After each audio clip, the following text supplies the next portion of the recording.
Hello po, ma'am and sir. Ito, testing po muna natin tong small setup nyo po, no? Bago po natin ibalot.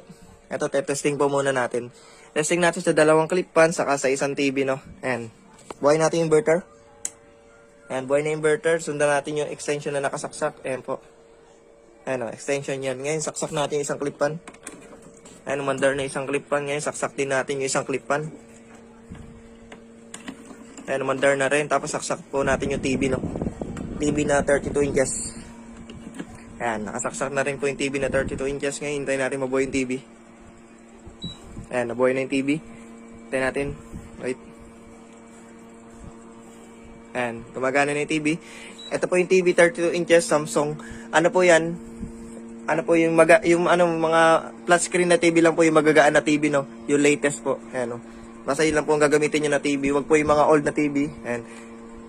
Ayan, 32 inches sa TV, saka dalawang clipan, gumagana po natin, no? Ngayon, ayan po. Ayan, sa small setup lang po yung gumagana. Ngayon, ito po yung panel na kasama niya. Ito po, 100 watts solar panel. Ayan po. Ito po yung wire niya. Ayan, no? May kasama na rin po siyang wire na number 16 po, ano? Tapos ito po yung kabitan niya, no? Ito po yung positive negative niya. Ayan po yung blue, saka yung black negative, no? Dito lang po isasalpak yan. Ayan. Sa positive, saka negative, no? Yung positive, yung blue. Ayan po. Ganun lang po. Tapos ito po yung kasama niya na 12 volts lights. Ito po, pre na lang po ito. Pre lang po ito. 12 volts lights, hindi po ito pang kuryente. 12 volts lang po ito. Dito lang po ikakabit yan, no? Ito po yung kabitan niya.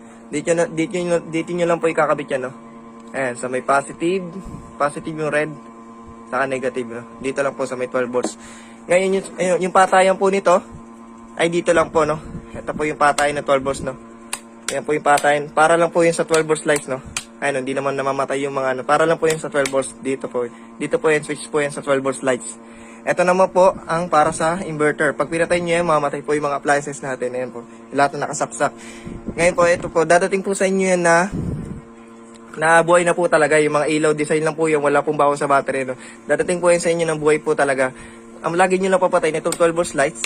Saka itong inverter, no? Kung may nakakabit kayong 12 volts lights, papatay nyo lang yan. Tapos ito kung may nakasaksak kayo, papatay nyo lang po pag di nyo ginagamit, no? Pag wala po kayo nakasaksak, papatay nyo lang po inverter para hindi po mabawasan yung battery nyo, no? Para basta pag wala kayo nakasaksak, pwede nyo papatay yung inverter para hindi mabawasan yung battery nyo. Ganun lang.